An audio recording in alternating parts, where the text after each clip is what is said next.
आज Doubtnut app download करें। Doubtnut पर अपने सभी गणित, रसायन विज्ञान, भौतिक विज्ञान और जीव विज्ञान के डाउट्स का करो सफाया। बस प्रश्न की फोटो खींचो, एक ही प्रश्न को क्रॉप करो और तुरंत वीडियो सोल्यूशन पाओ। अभी डाउनलोड करें। हेलो दोस्तों, आपका प्रश्न है किसी परमाणु की त्रिज्या से संबंधित सिद्धांत बताइए जब यह पहला दे रखा है इलेक्ट्रॉन ग्रहण करता है, दूसरे में दे रखा है बी भाग में इलेक्ट्रॉन त्यागता है। तो चलिए इस प्रश्न को हल करते हैं। ठीक है, तो दोस्तों हमें पता है कि परमाणु में क्या होता है, केंद्र पे रहता है इलेक्ट्रॉन। हम इसका ए भाग हल कर रहे हैं, भाग ए हल कर रहे हैं। ठीक है, तो परमाणु के केंद्र में क्या होता है दोस्तों, नाभिक होता है, ये धनावेशित होता है। इसके चारों ओर क्या होती हैं दोस्तों, वृत्ताकार कोश बनी रहती हैं। इन वृत्ताकार कोशों में क्या होते हैं दोस्तों, इलेक्ट्रॉन नाभिक के चारों ओर चक्कर लगाते हैं, जैसे यहाँ पे। ठीक है, पहले कोश में यहाँ पे 2 इलेक्ट्रॉन हमने भर दिए।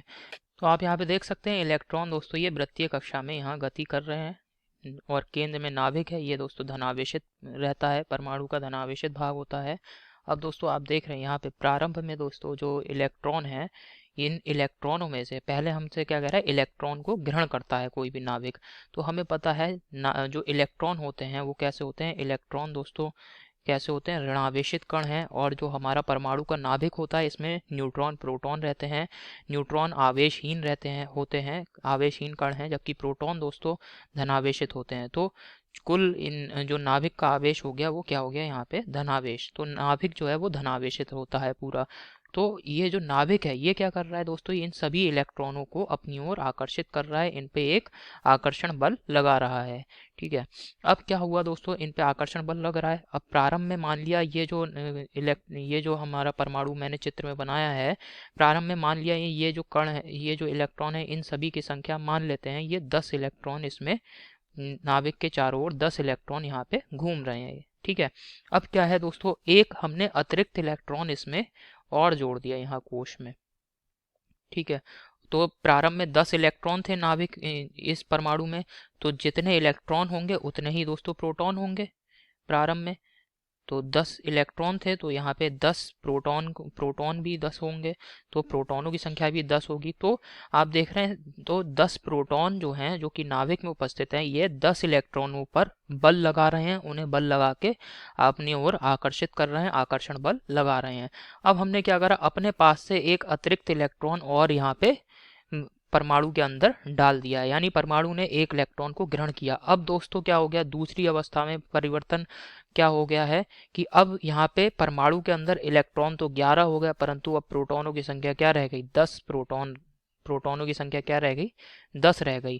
ठीक है, तो अब दोस्तों प्रारंभ में दोस्तों जब इलेक्ट्रॉन ग्रहण नहीं किया गया था, तो उस समय इलेक्ट्रॉन नहीं ग्रहण करा था परमाणु ने बाहर से, तो उस समय 10 प्रोटॉन 10 इलेक्ट्रॉनों को खींच रहे थे। ठीक है, अब दूसरी अवस्था में क्या हुआ, जब इलेक्ट्रॉन ग्रहण कर लिया तो 10 प्रोटॉन अब 11 इलेक्ट्रॉनों को खींचेंगे। तो यहाँ यानी यहाँ पे आप देखेंगे कि नाभिक का जो आकर्षण बल है इलेक्ट्रॉनों पर वो बट गया, एक और इलेक्ट्रॉन के आते ही वो और बट गया। तो यानी आकर्षण बल यहाँ पे क्या हो जाएगा, कम हो जाएगा। अब नाभिक का आकर्षण बल यहाँ पे कम हो जाएगा, आकर्षण बल यहाँ पे क्या होगा दोस्तों, कम हो गया नाभिक का। ठीक है, एक इलेक्ट्रॉन अतिरिक्त बढ़ने पर। अब दोस्तों यहाँ पे आप देखेंगे कि जो 10 इलेक्ट्रॉन है, चूंकि सभी इलेक्ट्रॉनों पे ऋणात्मक आवेश है, तो ये इलेक्ट्रॉन आपस में प्रतिकर्षण बल भी लगा रहे होंगे। अब प्रारंभ में 10 इलेक्ट्रॉनों के मध्य प्रतिकर्षण बल लग रहा था, अब हमने एक अतिरिक्त इलेक्ट्रॉन और जोड़ दिया, अब ये 11 इलेक्ट्रॉनों के मध्य प्रतिकर्षण बल लगेगा।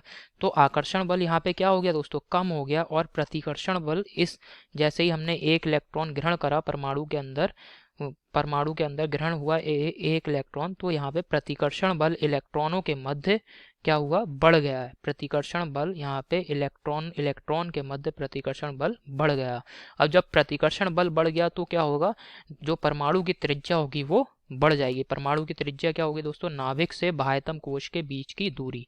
तो यहाँ पे प्रतिकर्षण बल इलेक्ट्रॉन के मध्य अधिक हो गया, नाभिक और इलेक्ट्रॉन के मध्य जो आकर्षण बल लग रहा है उसकी तुलना में। तो इस वजह से यहाँ पे जब भी कोई भी परमाणु इलेक्ट्रॉन को ग्रहण करता है तो उससे क्या होता है दोस्तों, परमाणु एक तो ऋणावेशित हो जाता है, साथ ही साथ परमाणु की जो त्रिज्या है, परमाणु की त्रिज्या बढ़ जाती है, परमाणु की त्रिज्या बढ़ जाती है, त्रिज्या बढ़ जाती है, बढ़ जाती है। ठीक है, और परमाणु की त्रिज्या आपने देख ली क्या होती है दोस्तों, नाभिक से बाह्यतम कोश के बीच की दूरी। ठीक है, ये परमाणविक त्रिज्या कहलाती है। अब इसके बाद दोस्तों दूसरे बी भाग इसका हल करते हैं। बी भाग में हमसे क्या कह रहा है, इलेक्ट्रॉन को अगर कोई भी परमाणु त्यागता है तो इसी उदाहरण से समझ लेते हैं दोस्तों। यहाँ पे आप देख रहे हैं प्रारंभ में हमने क्या माना कि जो परमाणु है इसमें 10 इलेक्ट्रॉन है, और जितने इलेक्ट्रॉन होंगे प्रोटॉन भी उतने ही होंगे, परमाणु में 10 प्रोटॉन है। अब दोस्तों यहाँ पे क्या कर रहा है दोस्तों, जो परमाणु है इससे हमने एक इलेक्ट्रॉन को परमाणु से बाहर निकाल दिया, परमाणु ने क्या करा, अपना एक इलेक्ट्रॉन त्याग दिया। तो अब दूसरी अवस्था में जब परमाणु ने इलेक्ट्रॉनों का त्याग किया तो उस समय दोस्तों इलेक्ट्रॉनों की संख्या यहाँ पे 10 इलेक्ट्रॉन में से कितने इलेक्ट्रॉन रह गए, 9 इलेक्ट्रॉन रह गए, परंतु प्रोटॉनों की संख्या अभी भी 10 है। ठीक है, तो नाभिक और इलेक्ट्रॉन के मध्य प्रारंभ में 10 प्रोटॉन 10 इलेक्ट्रॉन पे आकर्षण बल लगा रहे थे। अब दूसरी अवस्था में जब इलेक्ट्रॉन का त्याग कर दिया गया परमाणु द्वारा, तो यहाँ पे आप देखेंगे 10 प्रोटॉन 9 इलेक्ट्रॉन पे आकर्षण बल लगा रहे हैं। तो यहाँ पे दोस्तों जो परमाणु और नाभिक और इलेक्ट्रॉनों के मध्य जो आकर्षण बल होगा वो अधिक हो जाएगा। ठीक है, परमाणु के नाभिक और परमाणु में उपस्थित इलेक्ट्रॉनों के मध्य जो आकर्षण बल है वो बहुत अधिक हो जाएगा। किसकी तुलना में दोस्तों, जो परमाणु में इलेक्ट्रॉन हैं, चूंकि इलेक्ट्रॉनों के मध्य प्रतिकर्षण बल लग रहा होगा तो वो क्या करेंगे, जो परमाणु की त्रिज्या है उसको बढ़ाने का कार्य करेंगे प्रतिकर्षण बल लगने की वजह से। तो परंतु आकर्षण बल यहाँ पे जो इलेक्ट्रॉन के मध्य जो प्रतिकर्षण बल लग रहा होगा उससे अधिक हो जाएगा। ठीक है, तो परमाणु में इलेक्ट्रॉन और नाभिक के मध्य जो आकर्षण बल लग रहा है उसका मान बहुत अधिक हो जाएगा। किसकी तुलना में, परमाणु में जो इलेक्ट्रॉन के मध्य जो प्रतिकर्षण बल लग रहा होगा उसकी तुलना में, मध्य लगने वाले प्रतिकर्षण बल से, लगने वाले प्रतिकर्षण बल से। ठीक है, तो इसी वजह से क्या होगा दोस्तों, जो परमाणु की जो त्रिज्या होगी वो थोड़ी सी सिकुड़ जाएगी, प्रतिकर्षण सिकुड़ जाएगी और संकुचित होगी, जिससे क्या होगा दोस्तों, परमाणुविक त्रिज्या जो हमारा सामान्य परमाणु था उसकी तुलना में परमाणु त्रिज्या क्या हो जाएगी दोस्तों, कम हो जाएगी। अतः परमाणुविक त्रिज्या इलेक्ट्रॉन के त्याग करने पर परमाणु की जो त्रिज्या है वो कम हो जाती है, परमाणु त्रिज्या कम हो जाती है, कम हो जाती है। ठीक है, तो यही हमारे प्रश्न का उत्तर है। आशा करता हूँ आपको ये समझ में आया होगा दोस्तों। धन्यवाद। कक्षा 6 से 12वीं से लेकर नीट, IIT, JEE वो एडवांस के लेवल तक 1 करोड़ से ज्यादा छात्रों का भरोसा। आज ही डाउनलोड करें डाउटनेट ऐप या व्हाट्सएप करें अपने सारे डाउट्स 8400 400 400 पर।